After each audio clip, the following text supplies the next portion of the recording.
Actually ইমরানের বাড়িতে যেটা খাইছি সেটা ছিল অন্য একটা সিস্টেম, অনেক স্বাদ হয়েছে ইমরানের বাড়িটাও। আর আজকে আমরা দেখলেন যে এটা পুরাইতেছি, ওটা ছিল ভাজা। এটার ভিতরে অনেক একটা ফিল, মানে অনেক একটা স্বাদ পাইতেছি, খুব টেস্ট হয়েছে। না আপনার অনুভূতিটা জানতে চাচ্ছি। অন্য কোনো ভূতি নেই, সব মজা। সব মজা। ফাইনাল ডিসিশন কি?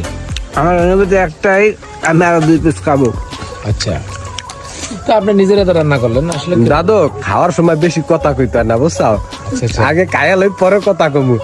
এক কথা অসাধারণ হয়েছে, অসাধারণ। আর সবাই মিলা এই যে একটা আনন্দ ফুর্তি করলাম, স্পেশাল থ্যাংক ইউ মুন্না আর মোশাররফরে, এরা দুইজন না হলে আসলে এরকম হইতো না। এরা দুইজন আসলে অক্লান্ত পরিশ্রম করছেন, এই যে আমাদের শ্রদ্ধেয় মুন্না ভাই ব্যাপক পরিশ্রম করছেন। সবাই করছে, আমরা একটু আর একজন আছেন যে আমাদের মোশাররফ ভাই।